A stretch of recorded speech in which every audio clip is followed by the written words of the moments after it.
Pour comprendre ce qu'est la recherche de provenance, on va prendre un exemple concret, celui de la Sterna inca, qui est une espèce endémique du Pérou, que Johann Jakob von Tschudi a récolté lors de son expédition scientifique et de collecte au Pérou pour le compte du muséum de 1838 à 1842.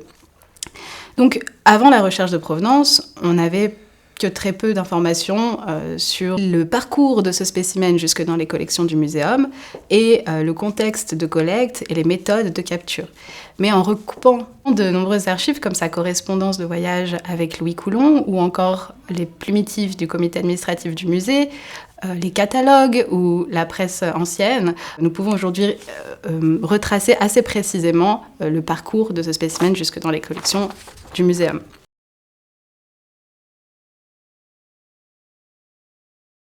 Nous savons aujourd'hui que ce spécimen a été récolté au Pérou dans la baie de Callao entre mars et décembre 1838, puisque quand Tschudi arrive au Pérou, le Chili est en guerre contre le Pérou et le Chili opère un blocus dans toute la baie, ce qui oblige Tschudi à effectuer des récoltes sur les îles avoisinantes. Et ce qui est intéressant et que la recherche de provenance nous apprend, c'est que Tschudi était en fait tributaire des navires également bloqués dans la baie, et des populations locales pour récupérer ces spécimens. Donc je vais vous lire une partie de sa correspondance avec Louis Coulon à ce sujet.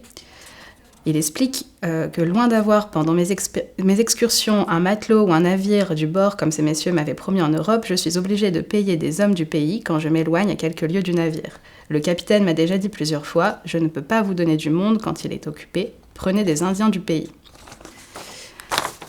On sait ensuite que Tschudi a dû débarquer ses spécimens à Lima jusque mars 1839, date à laquelle il effectuera un premier envoi de spécimens à bord du canton de Hambourg, qui est un navire qui finalement subira des avaries, et les caisses devront être débarquées à Valparaiso, puis rembarquées à bord de la Geneviève jusque Bordeaux.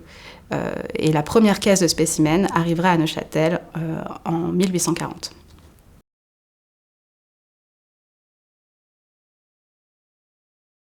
Il écrit « Il faut que je vous dise encore qu'on n'a pas voulu me permettre d'embarquer ma collection au Pérou sans en avoir donné une espèce de tribut au musée. Mais comme cela ne me convient pas, je mis dans la plupart des caisses une couche d'oiseaux, etc. Sur eux, des effets de mon usage, une selle péruvienne.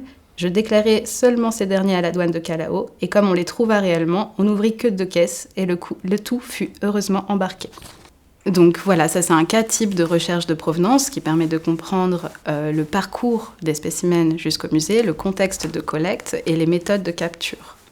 La recherche de provenance permet de nuancer le discours sur l'histoire des collections qui a été jusqu'ici souvent très élogieuse et de comprendre que finalement ces explorateurs qui partaient faire des récoltes pour les musées étaient souvent dépendants des populations locales pour les récoltes.